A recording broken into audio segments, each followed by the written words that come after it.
Hajar Dewantara dan dilakukan dengan budaya positif. Jadi Bapak Ibu, yang saya sampaikan ini adalah berkaitan dengan materi guru penggerak. Ya. Ada yang ikut guru penggerak di angkatan ini, angkatan 910. Ada yang ikut mengisi IC. Maka kemudian tidak ada yang ngaku. Jadi Bapak Ibu, kalau misalkan ada yang menyampaikan di sekolah jenengan yang kan sing berbosi berkaitan dengan guru penggerak dari kepala sekolah atau nanti apa ya tidak mengikuti kegiatan di sekolah dengan baik ya itu boleh, karena kegiatan guru penggerak dilaksanakan setelah kita mengajar di sekolah dan kita juga tidak cuti dari sekolah karena setiap hari kita masuk, dan kegiatan Zoom meeting ataupun Vicon itu dilaksanakan setelah selesai kita mengajar. Tapi ya memang repot Bapak Ibu, tapi semangat karena namanya ilmu dan juga terdapat banyak sekali budaya positif yang disampaikan dalam materi AS juga, gitu ya. Baik, kelompok 1, kelompok 2, kelompok 3. Oke, luar biasa. Saya menyampaikan pertama berkaitan dengan filosofis KHD. Ya, jadi Pak Ki Hajar Dewantara, Bapak Pendidikan kita itu menyampaikan bahwa tentang pendidikan itu menuntun. Ya, pendidikan menuntun. Menuntun apa? Menuntun siswa kita menjadi anak yang lebih beradab, menjadi anak yang lebih berbudi, menjadi anak yang berilmu. KHD juga menyampaikan bahwa pendidikan itu adalah persemaian benih-benih kebudayaan. Jadi dalam pendidikan di sekolah kita menyampaikan benih-benih kebudayaan yang baik, baik itu budaya lokal maupun juga budaya baik atau budaya kebiasaan-kebiasaan yang membuat anak berakhlakul karimah. Jadi sekolah adalah sarana menuju persemaian benih-benih kebudayaan sehingga anak-anak kita menjadi semakin santun dan semakin beradab. Ki Hajar Dewantara juga mengatakan bahwa pendidikan itu sesuai dengan kodrat alam dan kodrat zaman. Mungkin anak-anak di kecamatan tempat saya tinggal itu tidak sama dengan anak-anak di tempat Bapak Ibu berada sekarang di Panggul. Yang kita kodrat alamnya adalah pegunungan. Sementara kodrat alam anak-anak di desa saya itu di desa. Tetapi meskipun mereka tinggal di kodrat alam yang berbeda, namun memiliki kodrat zaman yang sama. Ya, jadi kita sebagai guru tentunya harus memahami bagaimana kodrat alam peserta didik kita. Yang di situ akan kita manfaatkan kodrat alam yang ada di sekitar kita sebagai media pembelajaran maupun kegiatan atau pengenalan lingkungan sekitar agar anak-anak lebih peduli terhadap lingkungan. Dan selanjutnya, ya sesuai kodrat zaman, mau anak di Jakarta, mau anak di Panggul, mau anak di desa di tempat saya, itu semuanya sama, harus memahami ilmu pengetahuan dan teknologi. Jadi kita sebagai guru tidak boleh ketinggalan zaman dan tetap senantiasa memberikan pemahaman terhadap peserta didik kita untuk memahami berkaitan dengan inovasi maupun ilmu pengetahuan dan teknologi. Selanjutnya Bapak Ibu, dari pemikiran-pemikiran Ki Hajar Dewantara tadi itu, ya, kita diharapkan sebagai pendidik untuk menjadikan atau menciptakan atau membuat pembelajaran kita lebih berpusat pada peserta didik atau merdeka belajar. Berpusat pada peserta didik itu artinya kita mengadakan pembelajaran di kelas itu lebih interaktif, lebih menantang, lebih inovatif, lebih menyenangkan dan pro terhadap peserta didik. Ya. Dan itu nanti yang akan kita bahas. Jadi bagaimana kita menciptakan pembelajaran yang lebih menyenangkan pada siswa, pembelajaran yang lebih pro terhadap siswa itu seperti apa? Mindset kita perlu kita bangun. Karena selama ini bahwa kita sebagai guru adalah memotivasi siswa. Siswa bisa karena guru, itu pemahaman kita selama ini. Akan kita lihat ya seperti apa materi kita.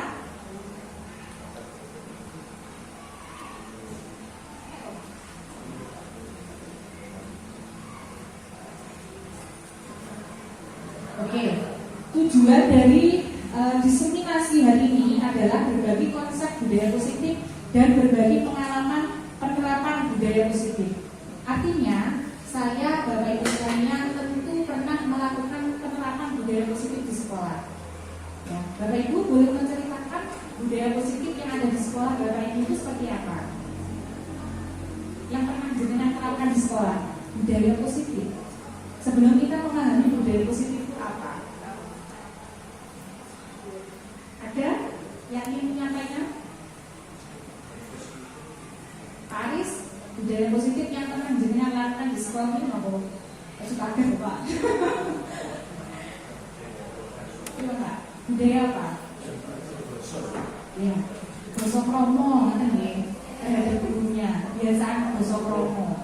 Mungkin bisa diprogramkan satu hari bahasa Inggris, hari berikutnya bahasa Arab, hari ketiga bahasa Jawa. Ya, jadi anak akan paham banyak bahasa. Isi terbalik, mungkin yang bisa menyampaikan Bu Binti, kalau di Wonosobo budaya kan maju di sekolahnya, banyak budaya positifnya. Ya, dengan apa? Banyak Bu. Mengucapkan salam. Betul, mengucapkan salam ya, pada Bapak Ibu dulu pada saat bertemu di jalan ya. Itu luar biasa sekali efeknya Bapak Ibu ya, no? Coba jangan bayangkan kalau misalkan jangan datang ke sekolah, anak-anak cuma diam saja Bapak Ibu, nggak menghampiri dengan orang saling gitu ya. Tapi kalau kita membiasakan yang baik, maka anak-anak datang bertemu dengan jenengan salam, assalamualaikum Bu, assalamualaikum Pak, saling cium tangan begitu kan indah sekali gitu ya. Jadi ada banyak, ada budaya 5S, sopan salam santun gitu. Ada budaya disiplin masuk kelas, disiplin masuk sekolah. Ada budaya apa lagi? Kalau budaya agama, budaya religius ya. Ada sholat Jumat, mungkin ada ngaji, baca tulis Quran, dan masih banyak lagi. Oke, lanjut Pak Irwan. Nah, Bapak Ibu, saya punya permainan ya. Cobalah buka. Nah, judulnya permainan ini adalah cobalah buka. Carilah pasangan teman di samping Anda untuk berperan menjadi A dan B secara bergantian. Silakan. Sudah punya pasangan masing-masing ya? Oke. Yang sendiri gimana nih? Yang sendiri dulu. Oke. Dua pasang ya. Karena satu pasang 2 orang. Yang A bertugas mengepalkan salah satu tangan Anda. Ya, mengepalkan salah satu tangan Anda. Coba Anda bayangkan bahwa Anda menyimpan sesuatu yang sangat berharga di dalam kepala tangan Anda. Itu berharga bagi hidup Anda. Harus dipertahankan dan diperjuangkan ya. Nah, Anda perlu menjaga benda tersebut sekuat tenaga karena begitu pentingnya. Nah, yang B bertugas mencoba dengan segala cara untuk membuka kepala tangan Anda. Jadi teman Anda bertugas membuka kepala tangan Anda ya, dengan cara apapun. Boleh membujuk, menghardik, mengintimidasi, memarahi, menggoda, menggelitik, yang terjungkal. Oke, boleh dicoba Bapak Ibu? Silakan ya. Nah, lakukan secara bergantian masing-masing 30 detik. Silakan. Monggo. Jangan punya kepala. Akan bunyi kepala Anda.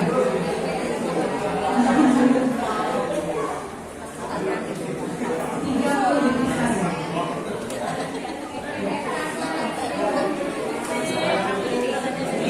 Sudah ya? Oke, lanjut.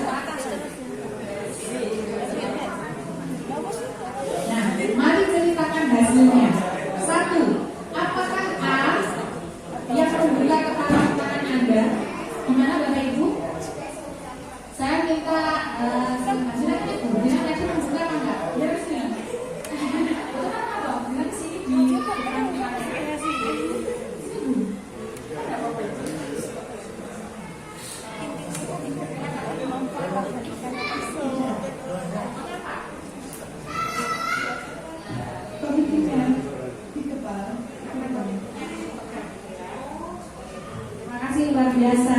Aplausnya. Oke. Yang lain coba. Benar Bu Siti. Yang menepal tadi Bu Aziza. Oh Bu. Ayo depan dulu. Jenengan lagi membuka apa benar? Membuka apa benar?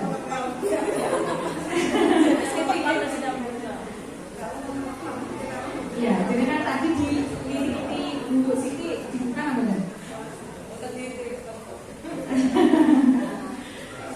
Dibuka apa benar Bu Aziza? Dibuka apa benar?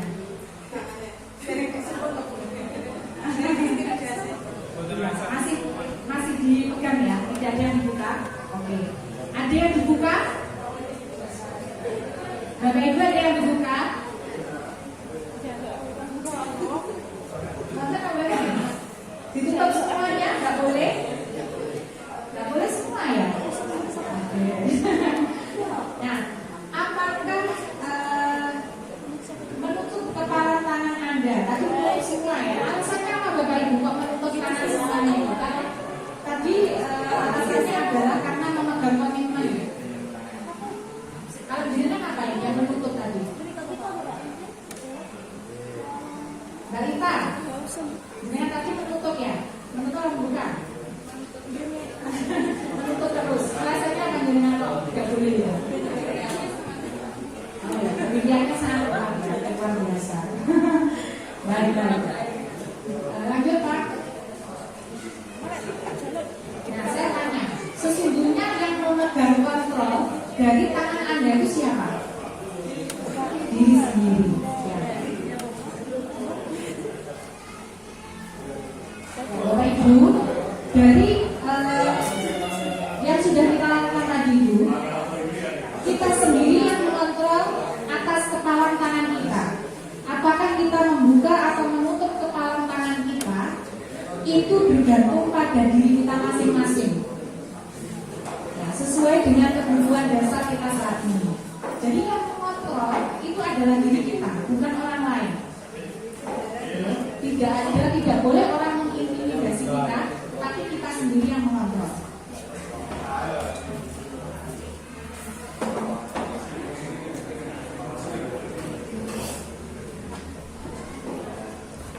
Oke. Nah, berbicara mengenai tentang kontrol tadi itu, seorang psikiater dan pendidik, Dr. William Glasser, dalam kontrol teori, kemudian berkembang dinamakan choice theory, meluruskan beberapa miskonsepsi tentang makna kontrol. Jadi selama ini berkaitan dengan kontrol itu yang pertama adalah ilusi guru mengontrol murid. Jadi selama ini yang mengontrol murid kita adalah kita sebagai guru.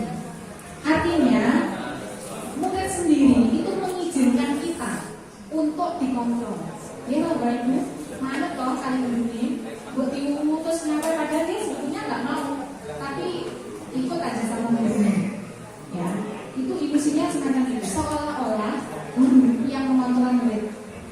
Yang kedua, ilusi bahwa semua penguatan positif, efektif dan bermanfaat.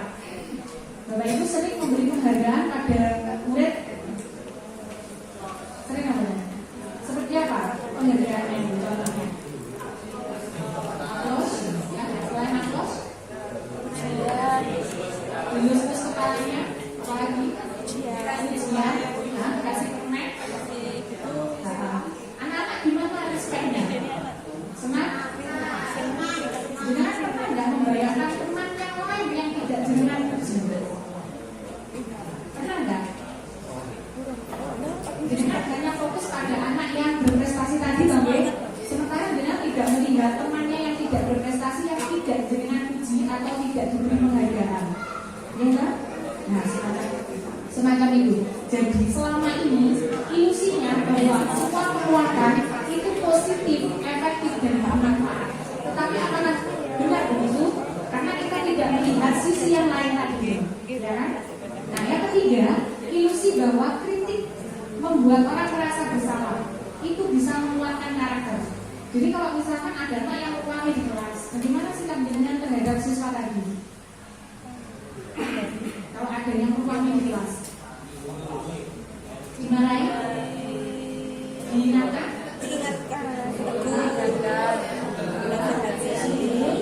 Kalau tidak mau,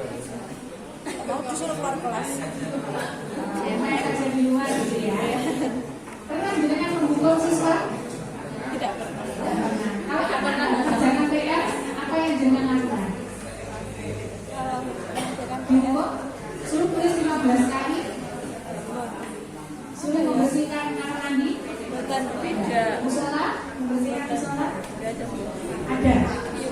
Oh, tambah soal. Ditambah soalnya, gitu ya. Oke.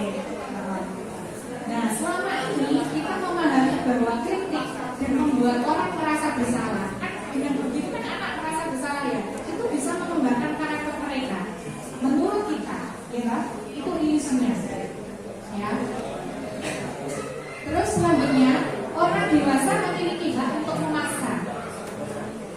Ya, selama ini menjadi orang tua, menjadi guru, dengan sering tidak memaksa siswa. Sering. Memaksa apa Bapak Ibu? Menghafal, membaca, suruh membaca, Jangan apa lagi? menulis, membaca. Oke, dengan seandainya ada bosan daerah sini, dengan dikasih tugas banyak-banyak itu mau nggak? Ya, itulah psikologi murid kita juga sama. Padahal kita itu orang dewasa ya Bapak Ibu. Mereka itu baru anak. Ya, itu ilusi sebenarnya. Oke, nah dari yang tadi itu, mari kita berubah dari stimulus respon menjadi teori kontrol. Stimulus respon itu adalah realitas kebutuhan kita sama. Jadi kita menganggap kebutuhan dasar siswa dengan kebutuhan guru ini sama. Orang sekolah ya butuh pintar dan sukses. Gitu. Ya. Terus yang kedua, kalau kontrol ya itu realitas dan kebutuhan kita berbeda.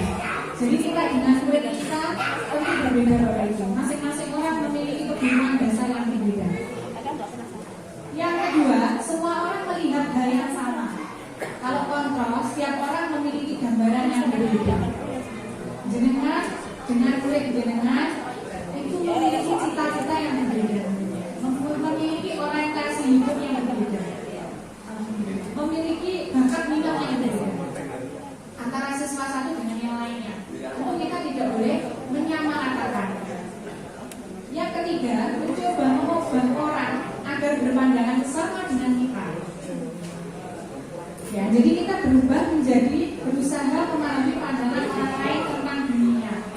Ya, kita kalau melihat gunung itu dari sini seperti itu, tapi dari sudut pandang yang lain juga akan berbeda. Sehingga kita nggak boleh menyamaratakan.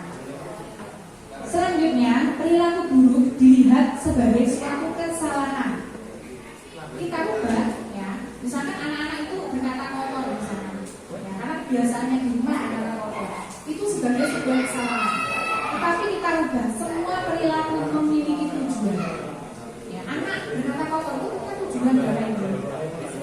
Anak merebut mainan atau merebut buku punya teman itu punya tujuan. Jadi bukan serta-merta sebuah kesalahan. Ya.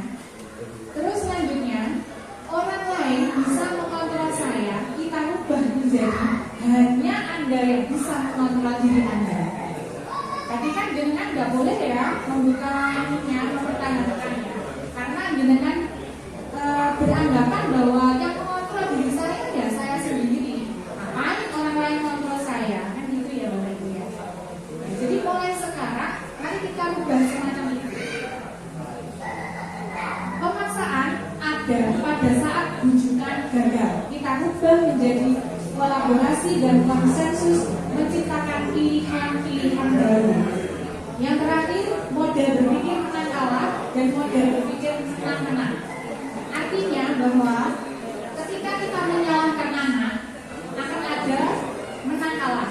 Tetapi kalau menang-menang, kita menggunakan teori kontrol, memberikan motivasi intrinsik pada dalam diri siswa, maka akan muncul menang-menang. Bukan dia menang karena dia tidak pernah merasa disalahkan. Pembelajaran dengan paradigma baru. Jadi pembelajaran dirancang menjadi pembelajaran yang lebih terdiferensiasi. Kayak kemarin di Murasuhati kelas 4 Bapak Ibu ya, kita mengajarkan berkaitan dengan peran surah hati. Bila satu kelas itu sebagian belum bisa baca Quran, maka yang sebelah sini kita golongkan menjadi anak-anak yang baru belajar membaca, yang sini membaca sekaligus memahami kandungannya. Jadi berbeda dalam satu kelas. Ya, itu berdiferensiasi. Kelas 1 kemarin ada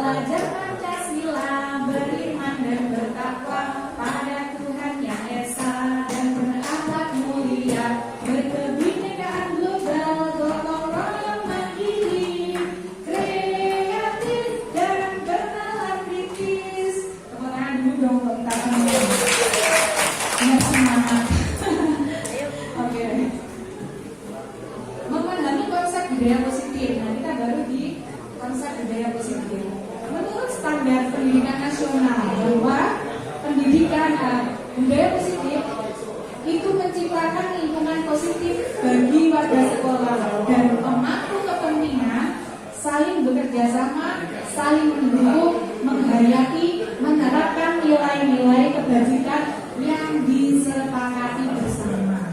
Jadi intinya budaya positif ini tidak hanya guru agama, tidak hanya guru kelas, tidak hanya komite, tetapi saling mendukung, saling berkolaborasi, saling menghayati nilai kebajikan universal adalah nilai kebaikan yang lepas dari suku, budaya, ras, dan agama.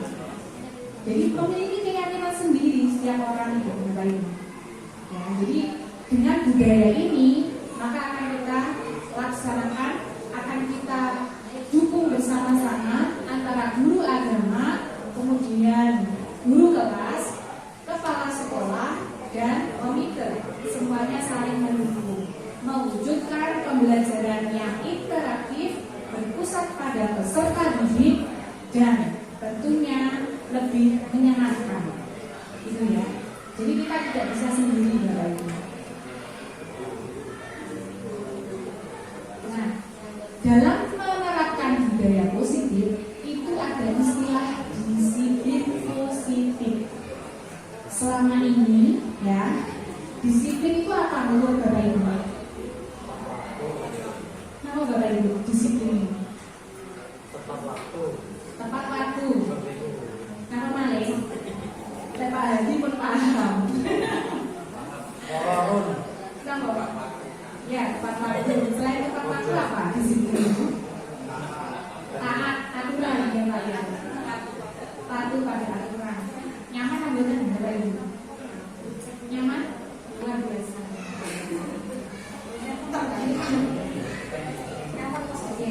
Pada pandangan umum yang namanya disiplin itu sami seperti yang dengan sampaikan, taat aturan. Apa tadi kepatuhan ya kan? Nah, kepatuhan itu menimbulkan ketidaknyamanan kalau secara umum. Bu Aziza luar biasa makanya. Kalau saya tidak nyaman disiplin itu ya, dan saya cenderung menolak. Ya, menolak disiplin yang itu tadi yang kepatuhan ya, tapi lebih berujung pada disiplin positif. Taat aturan, kepatuhan, semacam itu. Nah, sekarang disiplin itu sesungguhnya artinya apa? Disiplin, ya, menurut dari Dawson, kalau menurut dari itu disiplin dari bahasa Latin disiplina, yang artinya adalah belajar, yang artinya adalah murid atau pengikut. Ya, jadi disiplin itu pengikut. Kalau menurut KHD, disiplin itu adalah motivasi diri secara internal, ya, bukan eksternal. Disiplin dari dalam diri sendiri untuk berubah menjadi lebih baik. Itu menurut KHD. Ya.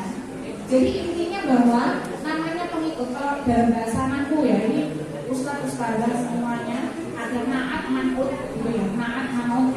Kalau misalkan kemasukan amil nasib an, maka ekotnya menjadi fathah, kemasukan jer, manute yo nelu dijeri. Naate misalnya di apa jazm itu juga manute ikut juga, kan gitu. Ya namanya makmum. Kalau makmum dalam sholat itu kan juga harus ikut imam. Kita tidak boleh mendahului imam atau mengakhiri imam lebih lama. Ya, tapi begitu imam Allahu Akbar, kita juga Allahu Akbar semacam itu. Hanya saja kalau dalam makmum sholat itu kan kita tidak secara langsung saya makmum terhadap bapak A atau bapak B kan gitu ya. Tetapi di pokoknya sholat manut imam ada saja. Namanya makmum itu kan pasti ikut imam. Semacam itu. Jadi namanya di situ itu mengikuti. Nah, yang diikuti ya, mengikut itu tentu juga harus yang mengikuti yang baik. Mengikuti itu adalah berdasarkan nilai-nilai universal tadi. Nilai-nilai kebaikan universal. Menurut pakar pendidikan, disiplin sebagai bentuk kontrol diri. Jadi kita mengontrol diri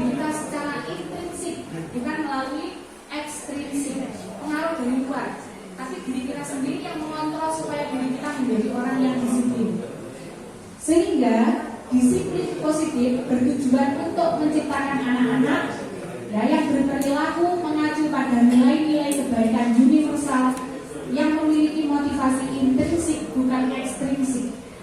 Disiplin positif adalah salah satu cara penerapan disiplin yang bertujuan menumbuhkan motivasi internal dan kesadaran anak untuk melakukan sesuatu tanpa paksaan, tanpa penghargaan, dan tanpa hukuman.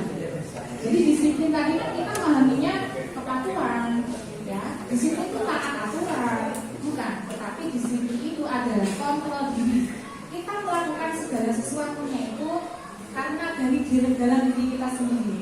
Ya, anak-anak melakukan upacara tertib, pakai sepatu hitam, pakai seragam, pakai topi lengkap, datang tepat waktu, itu karena motivasi dari dalam dirinya sendiri, bukan peraturan dari gurunya. Ya, itu yang bagi kita berlaku. Tanpa harus kita hukum, tanpa harus kita hargai. Ya. Teori motivasi perilaku manusia. Selama ini, ya, dalam bukunya Diane Watson itu ada teori motivasi. Yang pertama, seseorang melakukan perilaku disiplin itu adalah untuk menghindari hukuman atau ketidaknyamanan. Kalau misalnya anak-anak takut datang terlambat, itu takut dihukum sama gurunya. Kalau misalnya anak-anak tidak masuk kelas dengan tertib, takut dihukum gurunya. Semacam itu. Kita tuh juga demikian. Saya nggak pakai helm, nanti kena polisi. Atau saya nanti kalau nggak cek log online, nanti saya dipanggil BKD. Takutnya gitu. Nah. Terus yang kedua, untuk mendapatkan imbalan dari orang lain. Saya ini jadi guru misalkan ya, atau bapak ibu guru datang ke sekolah ya supaya melakukan apa ya, melakukan sesuai peraturan yang ada di sekolah supaya dihargai oleh kepala sekolah, misalkan gitu ya. Nah itu karena imbalan atau imbalan dari orang lain atau dari institusi bapak ibu guru sekalian. Yang ketiga, untuk menghargai diri sendiri. Kalau menghargai diri sendiri itu baru motivasi internal. Jadi dengan melakukan disiplin berdasarkan kontrol diri, itu artinya dengan menghargai diri dengan sendiri.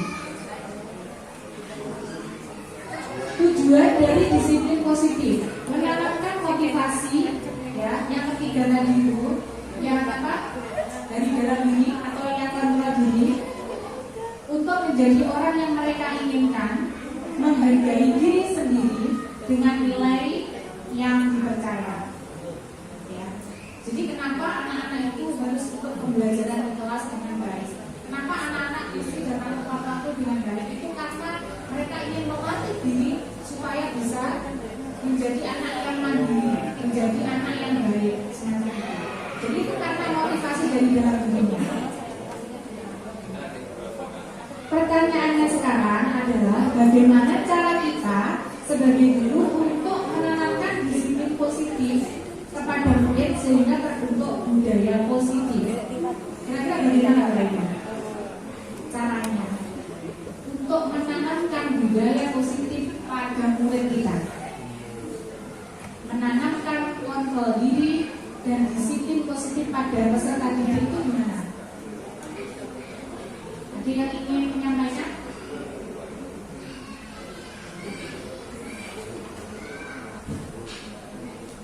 Ini bagus.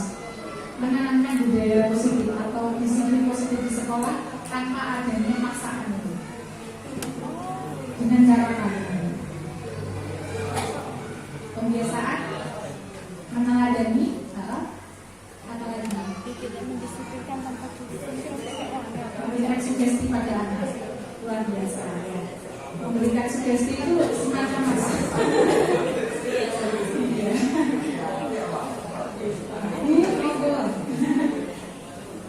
Monggo.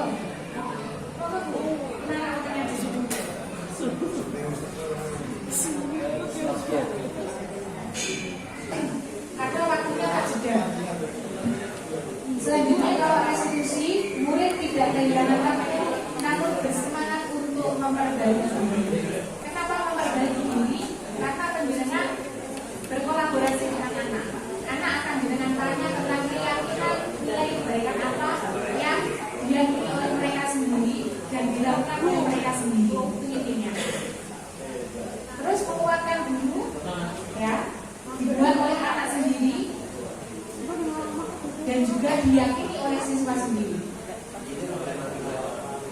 Tindakan guru. Nah ini Bapak Ibu, coba Bapak Ibu bisa memberikan usulan atau memberikan jawaban. Mencatat 100 kali dalam buku kalimat saya tidak akan terlambat lagi karena terlambat ke sekolah. Menurut jenengan itu hukuman atau konsekuensi? Apa? Apa Bapak Ibu? Halo? Mencatat 100 kali saya tidak terlambat lagi karena terlambat sekolah. Konsekuensi atau hukuman? Di saat itu mungkin untuk yang pertama hukuman, tapi setelahnya ketika terlambat lagi berarti masuk dalam konsekuensi. Nanti kita lihat. Yang kedua, lari mengelilingi lapangan basket 2 kali karena terlambat lagi di sekolah. Murid diminta push up 15 kali karena tidak menggunakan masker ke sekolah. Menggantikan kertas tugas rumah yang telah dicoret-coret. Membersihkan tumpahan air di meja tulis karena tersenggol pada saat belajar. Murid disuruh untuk mengenakan sepatu seharian karena tidak mengenakan sepatu hitam. Lari mengelilingi lapangan basket 2 kali karena terlambat 10 menit pelajaran PJK. Nah, itu yang pertama tadi adalah hukuman, ya, terus dengan yang kedua hukuman, yang terakhir ini adalah konsekuensi karena ada pelajaran PJK. Ya, seperti itu. Jadi Bapak Ibu bisa membedakan mana hukuman, mana konsekuensi, mana restitusi, mana yang akan digunakan. Penerapan keyakinan kelas. Kalau peraturan kelas sudah biasa dengan lakukan apa belum di kelas dengan peraturan kelas? Ada peraturannya semacam apa kalau jenengan biasanya? Belum kelas ya? Jenengan tidak pernah menerapkan?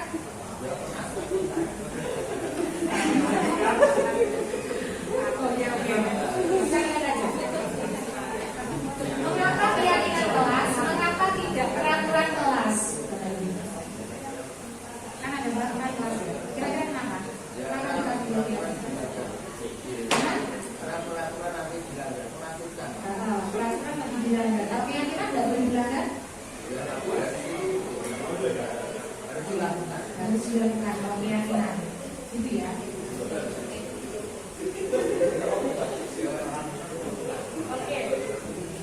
Konsep keyakinan kelas. Mengapa kita memiliki peraturan tentang penggunaan helm pada saat mengendarai kendaraan roda 2? Jawabannya untuk pakai helm itu kan apa baiknya? Saya setuju. Kemudian untuk menghindari polisi. Bapak jangan ngaret ya. Ngaret bawa helm itu palsu. Palsu. Dalam itu akan SDW, karena kan akun dalam tapi kalau ada polisi, pakai helm. Pakai helm itu karena apa? Karena ingin keselamatan apa karena takut polisi? Iya. Oke, yang kedua, mengapa kita memiliki peraturan tentang penggunaan masker dan mencuci tangan setelah sahur? Itu apa? Dalam rangka apa?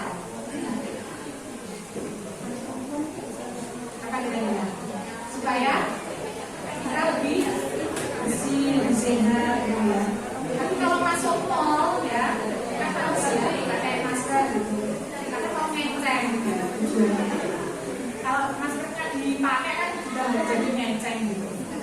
Akhirnya pakai maskernya karena paksaan. Nah, itu yang membedakan antara keyakinan kita itu melakukan sesuatu karena dari diri kita sendiri, gitu. Bukan dari paksaan terhadap peraturan. Makanya membedakan antara peraturan kelas dengan keyakinan kelas. Kalau keyakinan yang diyakini siswa sendiri akan dia laksanakan sebagai kontrol diri, bukan sebagai paksaan. Kalau dia melanggar, berarti dia tidak melaksanakan aturan dalam kelas semacam itu. Saya ingin mendengarkan guru saat berbicara. Saya akan mendengarkan teman ketika berdiskusi. Saya menghargai orang lain yang berada di dalam diskusinya. Saya berkolaborasi dengan baik. Itu keyakinan dari dalam diri Bapak Ibu. Bukan karena paksaan, tapi kita yakini seperti itu. Ya. Anak-anak juga sama.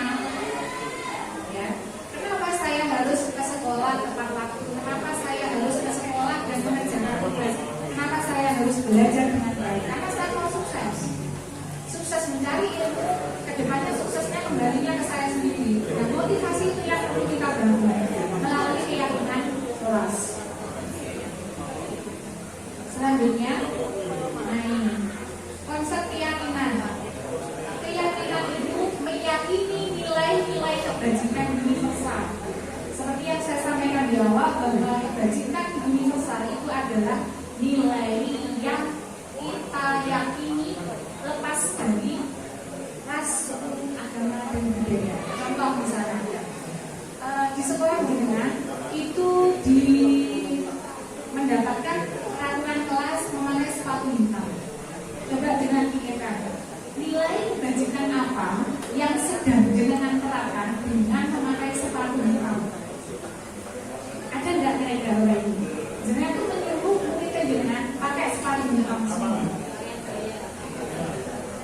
Apa kira-kira? Supaya apa? Tidak kebanyakan gaya. Nilai kebajikannya tidak kebanyakan gaya. Nah, kenapa Bapak Ibu?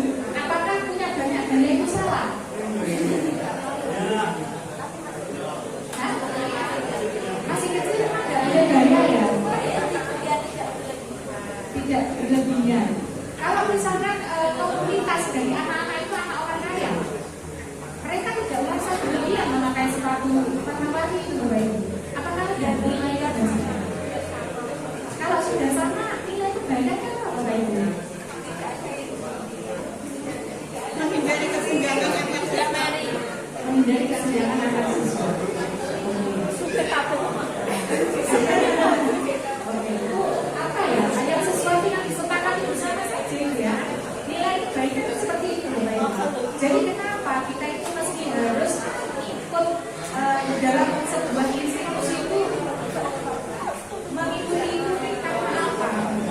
Terlepas dari ras, budaya, suku, dan agama. Ya.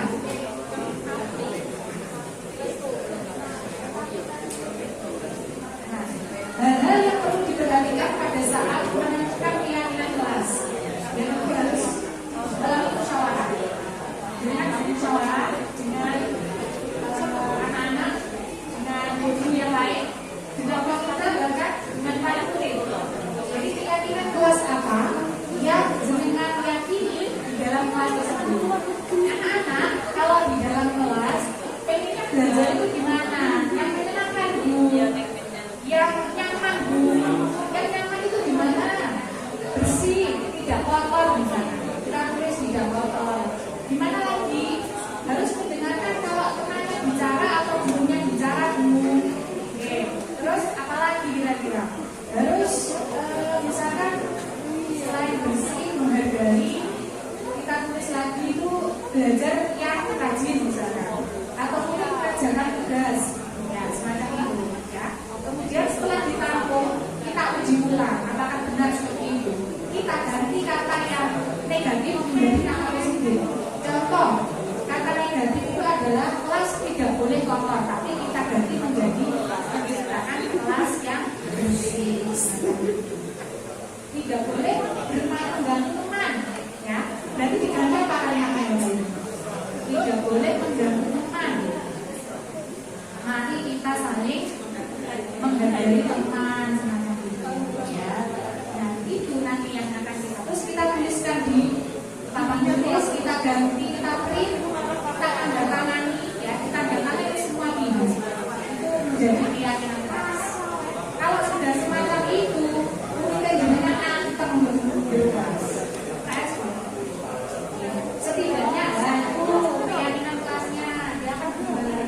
Semuanya belajar Bapak Ibu sama. Gurunya belajar, siswa juga belajar.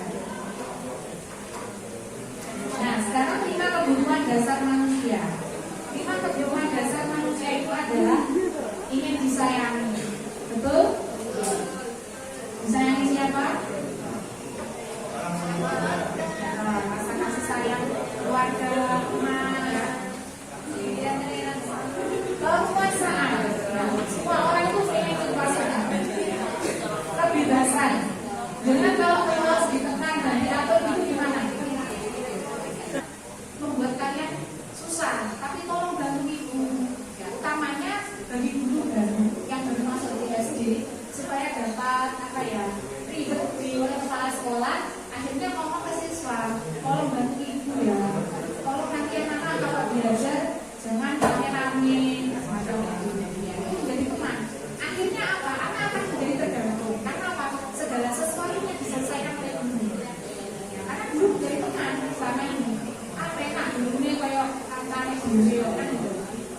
Yang selanjutnya menjadi pemantau. Pemantau itu adalah, nah peraturannya seperti ini. Kamu kalau tidak melakukan PR, nanti tidak mengerjakan, silakan tak tambah tugasnya atau menulis 15 kali. Aturannya belum bisa. Nah konsekuensinya adalah anak ketika melanggar dia akan melakukan hal sesuai dengan aturannya tadi. Ya ini menjadi pemantau ini kepada konsekuensi tadi. Akhirnya apa? Akhirnya menitik beratkan pada sanksi atau hadiah untuk dirinya. Kalau ini kira-kira Bapak Ibu setuju atau tidak? Memberikan konsekuensi menjadi pemantau ini.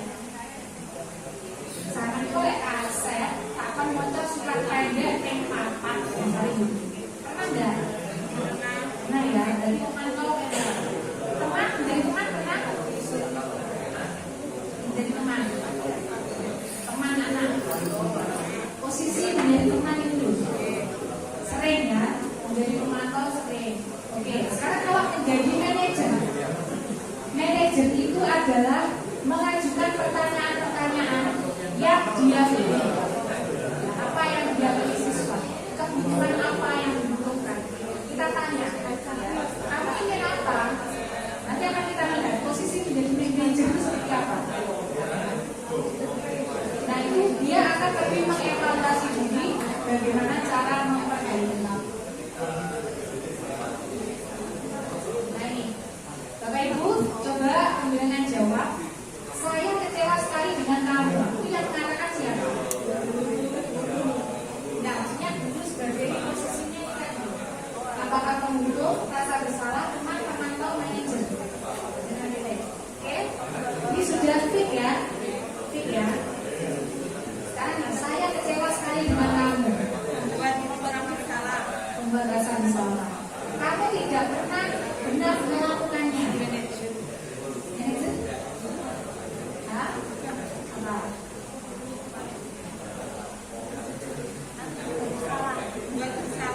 Membuat rasa bersalah juga. Ayolah lakukan diri saya ya. Memantau. Oke. Apakah kamu mau mendapatkan stiker bintang hari ini? Bagaimana kamu bisa menyelesaikan? Manajer. Ya, saya kecewa sekali dengan kamu membuat rasa bersalah. Kamu tidak pernah benar untuk mendukung. Lakukan demi ibu, teman. Terus stiker bintang pemantau, menyelesaikan masalah, manajer. Kamu selalu yang paling terakhir. Oke, bisa dipahami Bapak Ibu? Kira-kira Bapak Ibu pernah menjadi apa saja? Semuanya luar biasa.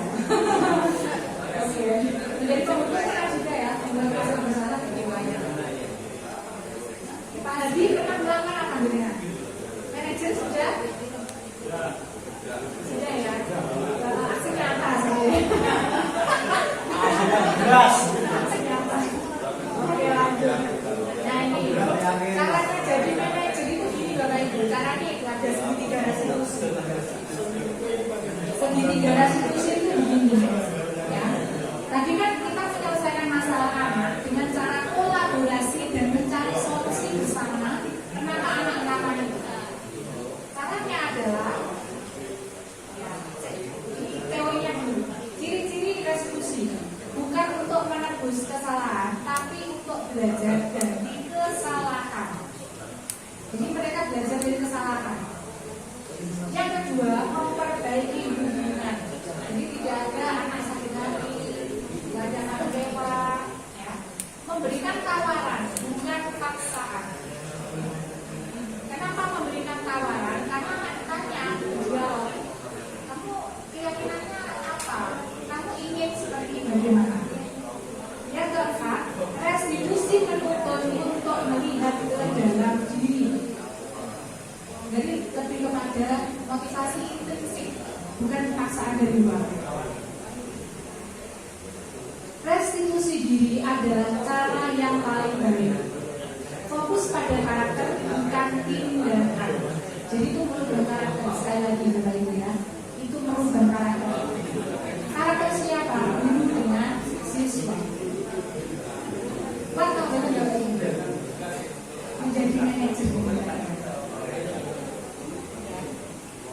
fokus pada solusi dan mengembalikan siswa yang berbuat salah pada kelompoknya.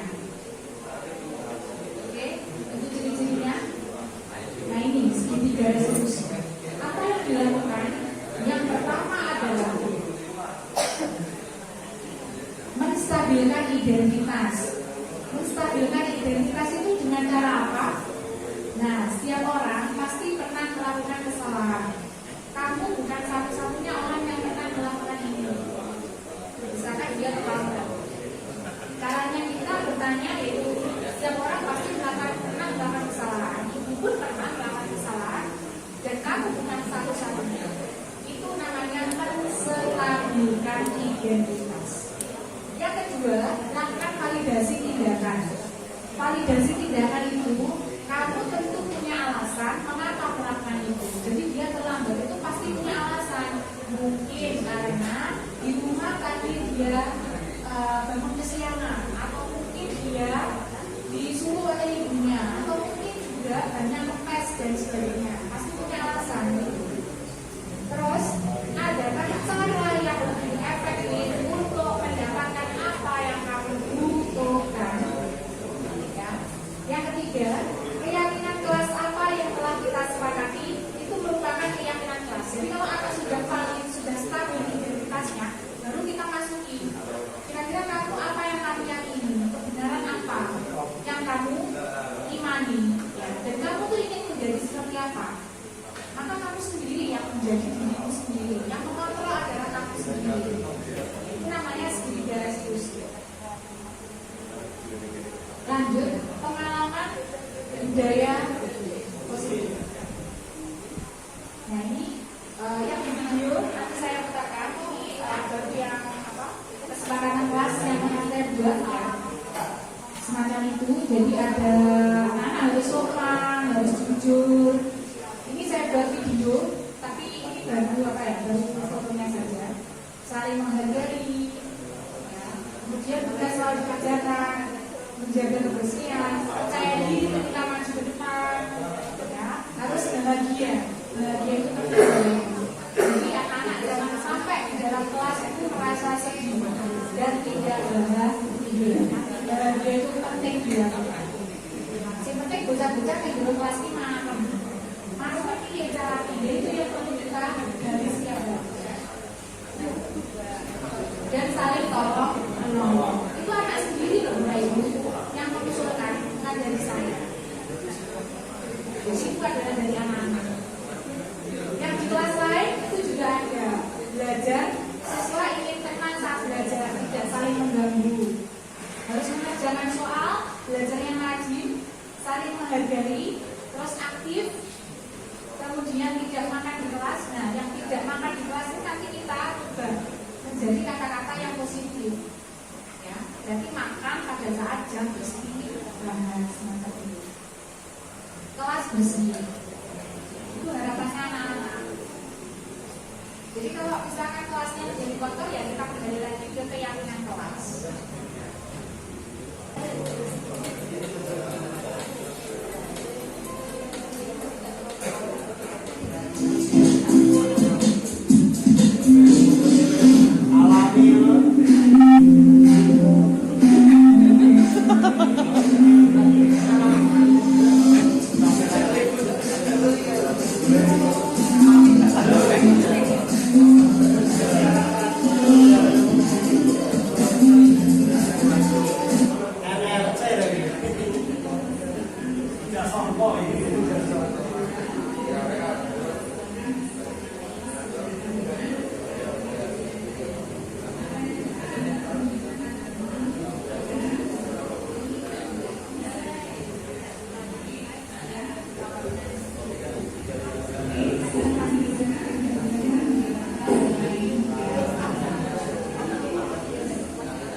dinasehati. Terus kemudian, nah, kemudian lainnya apa?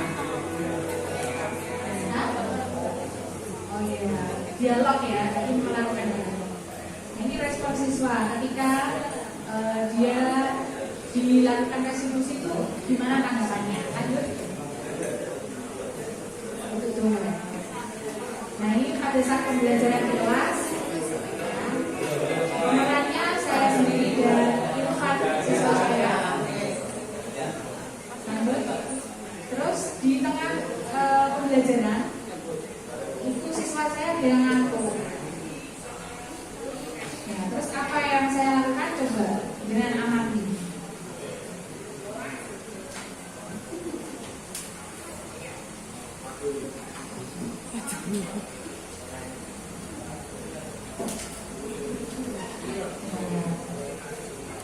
Lanjut. Setelah itu saya melakukan restitusi. Restitusi itu yaitu tadi menanyakan keyakinan siswa kenapa siswa mengantuk. Dia menjawab semalam dia tidak tidur karena main game. Setelah main game dia bangun kesiangan. Lalu saya tanya kebutuhan dasarnya dia berarti apa? Ya, kesenangan ya. Kemudian apa yang dia yakini agar dia bisa tidak mengantuk lagi? Katanya dia kan alarm, memasang alarm dan menyampaikan kepada ibunya supaya dibangunkan ketika dia kesiangan bangun tidur. Ya, itu tanggapannya. Itu keyakinan kelas yang pernah saya lakukan Bapak Ibu, dan ini masuk di dalam apa itu? Apa ya sih Pak Ibu? Masuk di dalam jurnalnya apa ya? Yang mesti harus saya sampaikan ke Bapak Ibu. Jadi saya malu menyampaikan ini, tapi harus disampaikan. Mohon maaf ya. Oke, lanjut. Kalau gitu materinya tadi tinggal beberapa slide.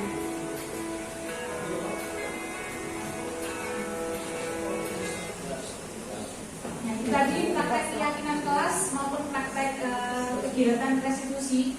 Berarti kalau restitusi itu kegiatannya Bapak Ibu selaku menjadi apa? Kontrolnya Bapak Ibu sebagai apa? Pembuat rasa bersalah, atau teman, atau pemantau. Kalau restitusi menjadi apa? Atau menjadi manajer? Menjadi manajer ya. Nah, kira-kira Bapak Ibu nanti di sekolah mau melakukan apa? Posisi yang mana? Kalau anak kelas 1-2 bisa tidak kira-kira Bapak Ibu? Dengan tanya berkaitan dengan keyakinan kelas ini. Gak bisa ya. Bisa dicoba. Tapi anak yang cerdas itu bisa ditanya. Dan semua anak bisa diajar untuk restitusi memang. Untuk anak kelas 1-2.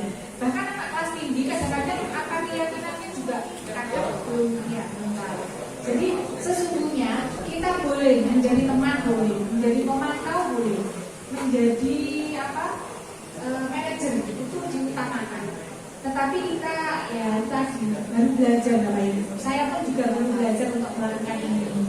Setidaknya kita tidak menghukum siswa dan membuat rasa bersalah siswa. Karena sesungguhnya guru tidak berhak untuk mengontrol diri siswa. Karena kontrol diri siswa itu ada pada siswa itu sendiri. Nanti ya, sepakat Bapak Ibu? Berarti jenengan sudah kalau dereng.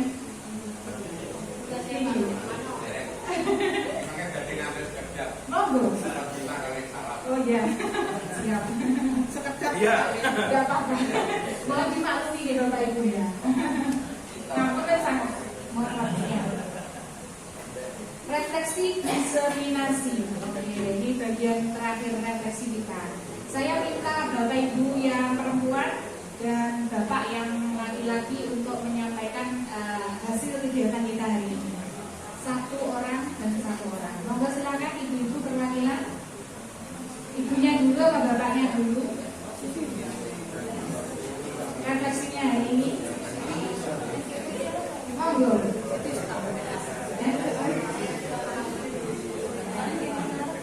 Pak Hadi ya, sama Pak Hadi perwakilan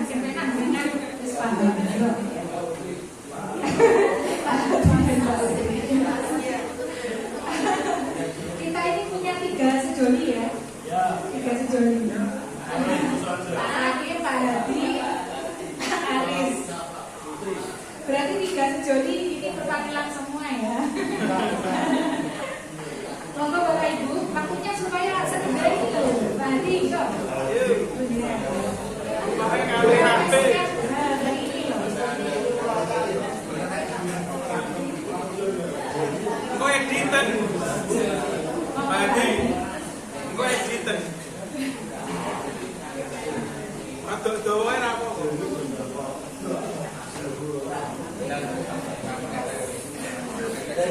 aplaus untuk Pak Hadi supaya semangat siang hari ini. Luar biasa.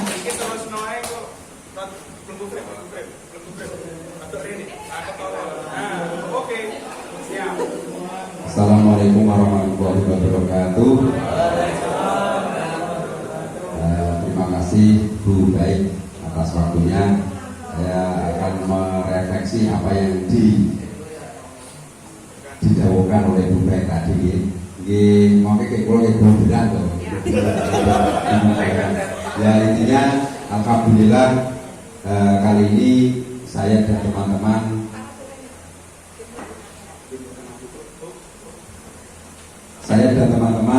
bisa mendapat ilmu apa yang dibicarakan oleh Bu Baik. Itu aja dari saya.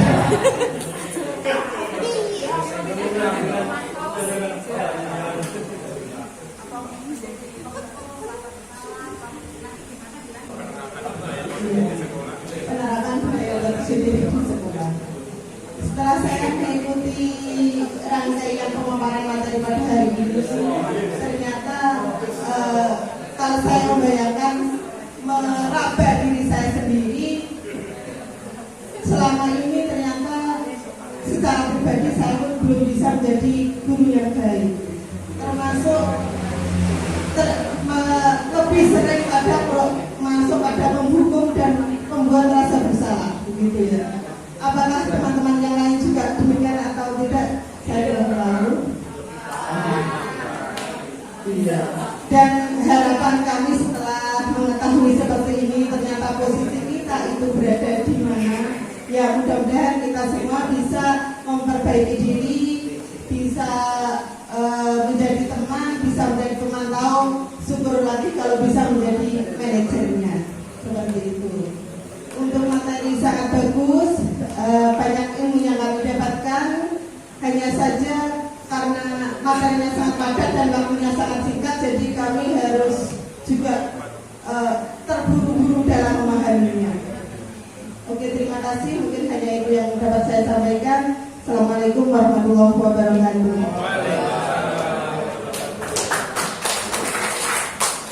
Luar biasa, Bapak Ibu, hari ini pertemuannya ya dari saya yang sudah panjang lebar tadi memang nanti kita lanjut lagi. Tapi satu hal yang sangat saya apresiasi dari pembelajaran guru penggerak itu adalah saling menghargai dan saling mengapresiasi, saling memberi masukan dan saling menerima, saling berbagi di dalam guru penggerak ya.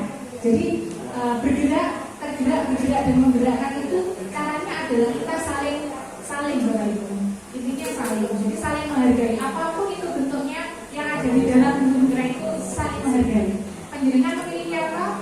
Saya menghargai apa yang jenengan sampaikan. Jenengan memiliki apa? Saya sangat menghargai. Nah, semacam itu. Itu yang saya dapatkan dan luar biasa sekali karena saya juga baru ini belajar berkaitan dengan restitusi di modul guru penggerak ya. Terima kasih. Semoga teman-teman nanti semakin antusias untuk ikut di guru penggerak ya. Alasannya tidak untuk apa-apa, tapi ini untuk kemajuan sekolah dan pembelajaran yang lebih berpusat pada peserta didik. Terima kasih. Ada kurangnya saya mohon maaf ya. Assalamualaikum warahmatullahi wabarakatuh.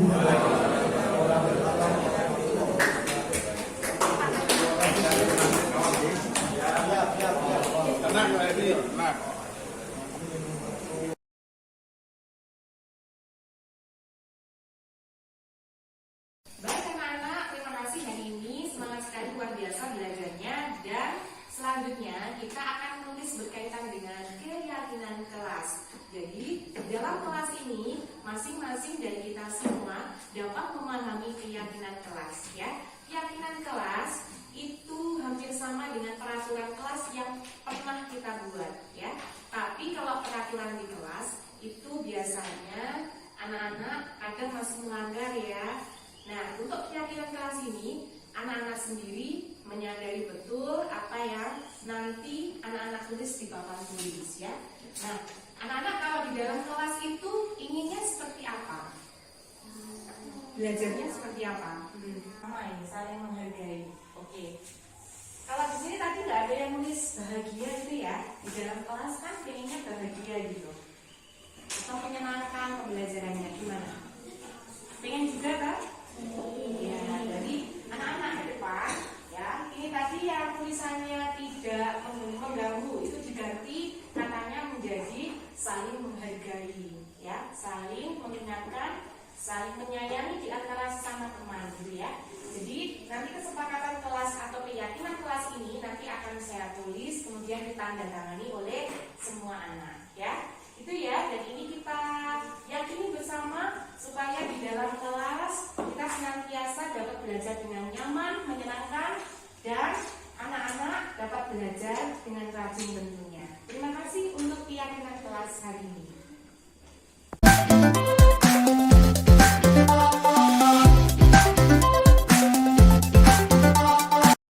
Baik anak-anak, hari ini kita melaksanakan ujian. Terima kasih tadi sudah berdoa dan kita telah melaksanakan kesepakatan kelas berkaitan dengan peraturan ujian hari ini.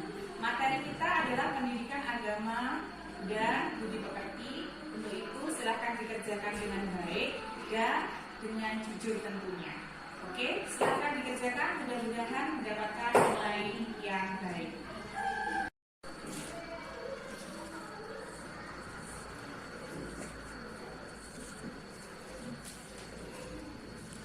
Iwi, kamu mencontek ya?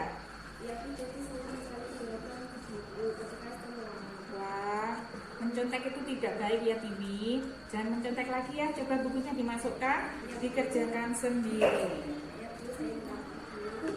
Silahkan dikerjakan lagi. Tiwi, tadi Ibu lihat kamu di kelas menyontek ya. Kamu semalam tidak belajar. Tadi malam saya tidak belajar karena tadi malam saya lupa kalau malam ya. Jadi saya tadi malam masih menonton tayangan televisi sehingga lupa untuk belajar. Masalah gitu ya. Jadi menonton TV itu boleh, tetapi kalau waktunya ulangan, TV harus belajar. Gitu ya, Wi. Jangan diulangi. Jadi kamu tadi tahu tidak kalau kamu menyontek itu nilai apa yang kurang? Nilai kejujuran. Berarti jika kamu menyontek, Tiwi sudah tidak melakukan kejujuran ya. Ke depan Tiwi ingin seperti apa? Keyakinan yang ingin Tiwi yakini berkaitan dengan sikap yang baik di dalam kelas pada saat ulangan itu nilai apa Tiwi? Nilai kejujuran. Baik. Berarti kalau Tiwi ingin jujur ke depan, Tiwi tidak boleh mencontek saat ulangan. Harus betul-betul Tiwi sendiri yang mengerjakan. Untuk itu, bagaimana Tiwi menyelesaikan permasalahan pada saat ulangan seperti itu? Tiwi harus apa? Harus kalian bagi belajar dengan membantu orang. Betul. Jadi kamu harus bisa memanfaatkan waktumu dengan baik. Kira-kira kendalamu apa Tiwi kalau kamu tidak bisa membagi waktu di rumah? Apakah kamu butuh bantuan orang tuamu atau kakakmu? Butuh bantuan. Kira-kira orang tuamu bisa nggak membantumu untuk membagi waktu? Bisa. Bisa ya. Kakakmu? Bisa. Oke. Untuk ke depan, Ibu berharap Tiwi bisa membagi waktu dengan baik, memanfaatkan waktu dengan baik antara belajar di rumah, membantu orang tua, menonton TV dan bermain. Itu ya, Wi? Ya. Oke. Terima kasih. Semoga menjadi video. Ya, Bu. Terima kasih. Nama saya Tiwi, siswa kelas 6. Saya melakukan kesalahan atau tidak menjalankan keyakinan kelas kami yaitu mencontek ketika ulangan. Saya tidak mendapatkan hukuman atau dimarahi oleh Bu Baik. Saya ditanya alasan mengapa saya mencontek ketika sedang ulangan. Kemudian saya menjelaskan alasan saya mencontek ketika ulangan. Bu Baik tidak marah ketika saya memberikan alasan. Saya diminta mencari solusi atas kesalahan saya. Saya berusaha mencari solusi dengan bimbingan Bu Baik sehingga saya dapat menemukan solusi yang harus saya lakukan. Yang Bu Baik lakukan adalah memperkuat keyakinan kelas kami dan demi masa depan saya. Dan dia mengingatkan agar saya tidak mengulangi perbuatan tadi.